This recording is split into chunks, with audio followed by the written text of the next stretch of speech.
Still getting hot. Still hoopty.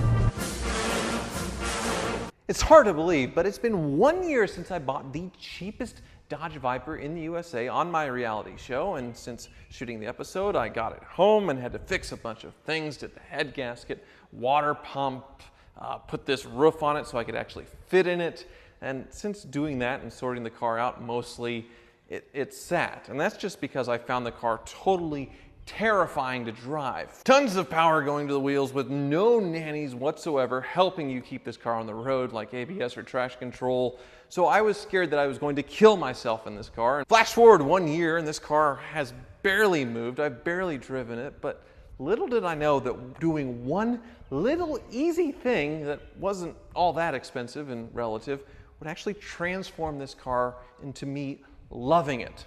I love this thing. But before we get into that, I have some exciting news because you're finally going to see the origin story for this Viper and 23 other cars that I bought last year on my reality show, because it's finally getting a home on the FYI channel and it's premiering June 8th at 10 p.m. 9 Central. I have a teaser clip for you to watch where there's more of this Viper footage. Hi. Which wash would you like today? Basic, please. Oh. Oh! Let's go. When it comes to cars, I love you. I'm a junkie for a good deal. Woohoo! I just have to have it. Got a lot of cash in here for you. I bought a Viper. Whoa! And bonus points if it's something unusual. A 700 horsepower station wagon. Oh wow, that's a work of art. We're gonna see if this thing will go 150, but at least my habit won't kill me. Oh, that's a cliff. We're sinking. Turn it off. I hope. I smell gas. My name's Tyler Hoover. Oh, I just broke it. And I've got car issues. They seem to drive when you buy them, but not when they get here. Oh, you saying it's my fault? The premise of the show was pretty simple. It's not that different from my YouTube channel where I buy a car and then I do fun things with it and then it usually breaks, so I take it to the car wizard and he tells me how much it's going to cost to fix. Then I decide at the end if I'm going to keep it or flip it. So a little different than my YouTube channel, but not all that much. But the big difference is instead of stretching us out on 2 or 3 10, 15 minutes videos like I normally do or more, all of this, the buy, the fun stuff, the wizard segment, everything is packed down into 11 minutes, 11 short minutes. And this was supposed to go on Verizon Go 90. We traveled all over the country filming, buying these cars, and then right when we were finished, Verizon Go 90 decided to completely close the door on their streaming service entirely. They didn't want to compete with Netflix or Hulu or whatever, so they just gave up. I'm guessing, I don't really know.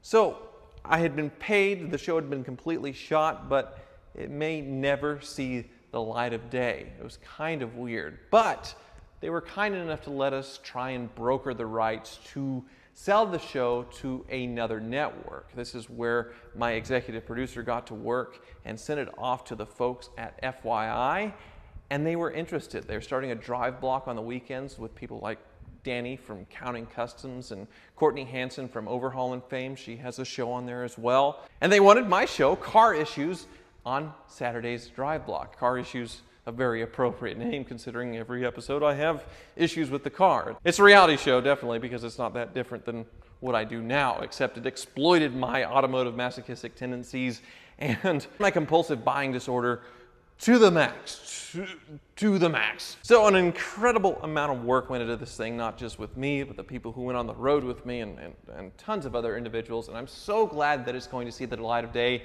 And you're going to see my 24 car buying binge that I did over a few short months last year, where I bought things like this Viper, but also other really cool cars, mostly Radwood era cars like a 944 Turbo, Buick Grand National, Corvette ZR1, and I even did some cheap stuff. We bought things for like a couple of grand, a Houston flood car. That was kind of a disaster. It's really a wide gambit of cars. We tried to appeal to everybody, and it's really fun. I'm really looking forward to you all seeing it. Now, if you don't have the FYI channel in your cable package, or you don't have cable, I think there's a few ways to actually stream it. If you have a Roku TV, you can subscribe to something and get FYI. Same with Hulu, some kind of plus or extra subscription. I should have more details on that. Hopefully I can get them for you in my next video. But now let's get back to this Viper, my 1995 Dodge Viper, and we'll take it out for a drive, and I'll show you what completely transformed this car into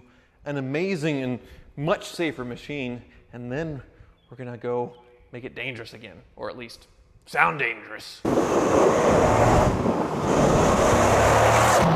So as I was saying before plugging the reality show, these things were total death traps because people weren't used to having 400 horsepower in the 90s. And this is a really basic car.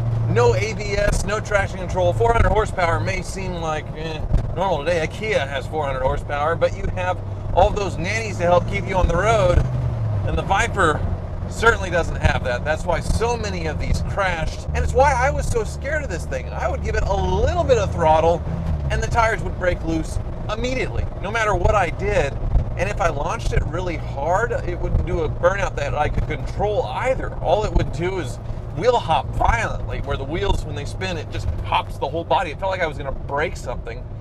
So I was scared to drive this thing. But little did I know that all I needed to do was put on a set of modern performance tires, and it would completely transform this Viper.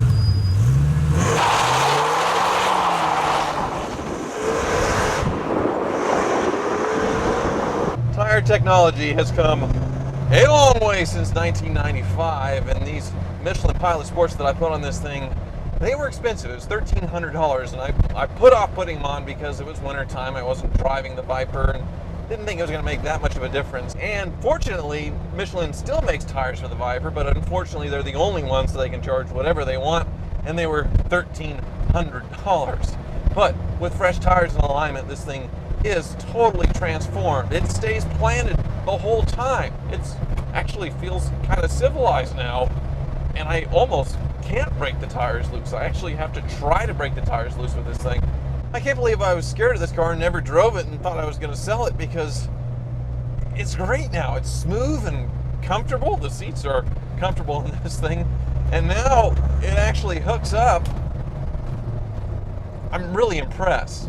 So now I need to fix the one last thing that I don't like about this Viper, especially if I'm keeping it, and that's the exhaust. When I get on this thing, I almost hear more of the intake sucking air than I do the exhaust. And I don't want a big droney exhaust, but I do want a little bit more of this Viper's noise. Well, snakes don't really make noise, but I guess hiss. But I don't want to hiss, I want to roar. So I want a snake that'll roar like a lion.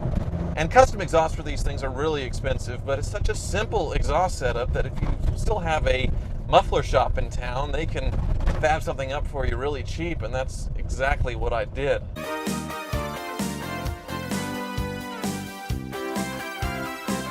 Rocky, how are you doing? All right, you? Good to see you again. We're trained her a little bit, maybe. Yeah, well, you made these for me. Let's show them to the camera here.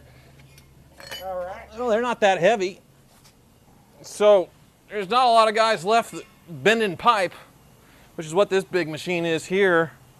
And this is way cheaper than buying some performance exhaust made from some company, some kit or whatever.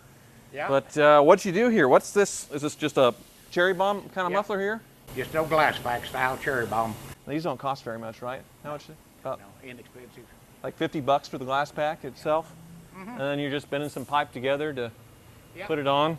And that should wake my Viper up a little bit, right? Yep, should wake it up nicely. Awesome. All right, well, we can get it on the lift and put them on. All right. Check out Bill's American Muffler and Rocky for your exhaust stuff. They've done, actually, you did a car for the reality show too, the Cadillac. So let's get these on. All right. Oh, I stalled it.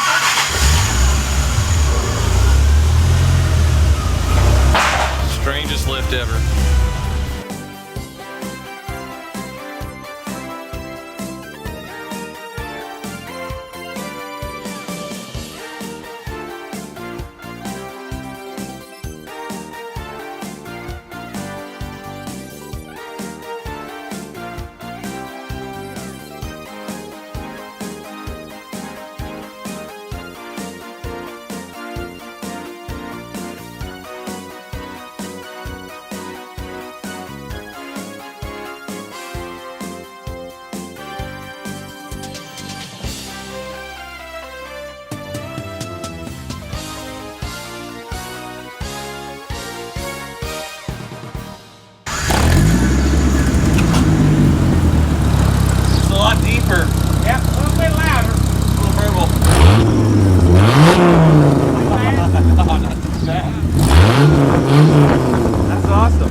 it's perfect.